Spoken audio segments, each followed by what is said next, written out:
Question की statement में हमें एक मैथमेटिकल एक्सप्रेशन दिया गया है और कहा गया है कि इसको सॉल्व कीजिए। तो अब हम इसको सॉल्व करेंगे।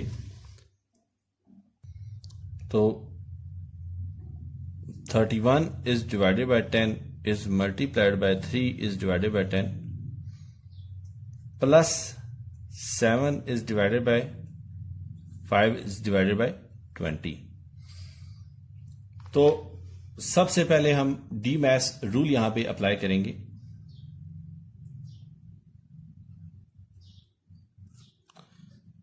तो इस इक्वेशन को थोड़ा सा सिंप्लीफाई भी कर लेते हैं।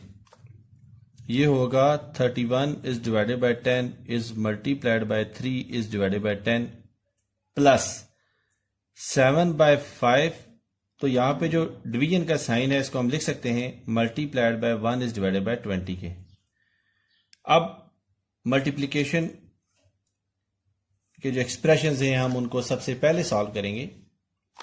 तो ये हो जाएगा 93 is divided bye 100 plus 7 is divided bye 100। अब एलसीएम लेंगे हम। तो ये हो जाएगा 100 1s are 100 and 193 93 plus 100 1s are 100 and 7 1s are 7। तो 100 इज डिवाइडेड बाय 100 जो कि हमारे पास आंसर आता है 1 के।